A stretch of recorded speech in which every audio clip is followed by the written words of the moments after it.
wat bi yokku na parce que c'est normal aussi mu yokk parce que xam nga wat aar la te aar maanaam mi ngi jugee ci xel ça veut dire que ne kon yombul te nit ki ñëw nga defar ko ba mu rafet defar ko boppam ba mu mën a duggalante ci biir nit ñi kon loolu yoon la mu fay la prix boo xam te ni yow di nga ci mën a gis sa bopp. ensuite ñun watkat yi dafa jot aussi tamit ñu avancer parce que gars yu bëri dañuy xeebal suñu métier bi ngay gis ku ñëw di watu sanga ne code bi dafa yokk temps la mu ne wat dong jarul lii te alors que nit ki bu defaruwut ba rafet du mën a duggalante ak nit ñi.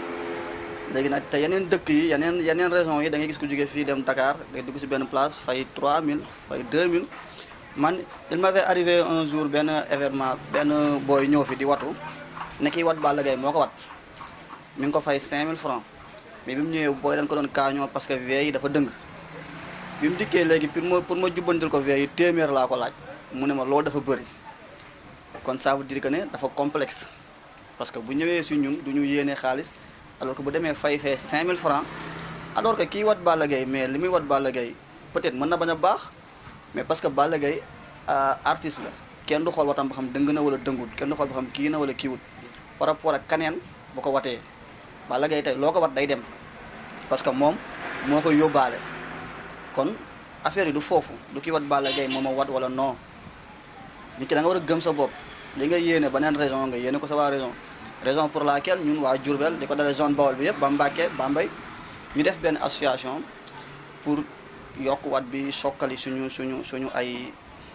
ay liggéey quoi. à propos de association boobu tamit li ma sa war a wax bëri na. wat bi man sax gars yi dañ ma see fekk dégradé moom gars yi dañ ma see fekk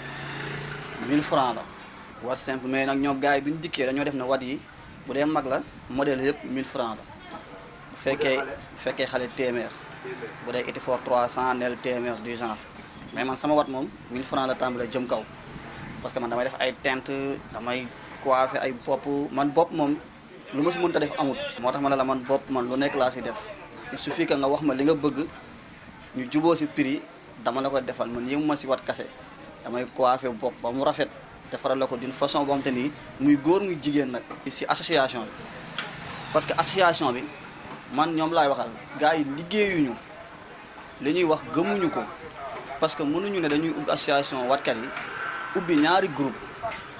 def bii groupe ne mooy membre yi beneen groupe bi ñu ñi si ne man groupe bi mosuma si vocal parce que lan laa si gis ay ça va na ngeen def sama gars yéen a ngi ziar yi toute la journée mais nekkuñu fi pour loolu dañuy liggéey kon groupe bi liggéey bi ñun war nañ ko xam ñun yeneen membre yi mais xamuñu si dara kon ça veut dire que ñaari parti ñoo am waa gauche bi ñoom ñooy xam ne affaire yi dox affaire yi dugg ak a génn ñun ñii ay nuyoonte yooyu bàyyiwuñu fenn waaw man contre naa ko yokk bi moom d'accord naa si mais association moom dama ko contre parce que liggéeyuñu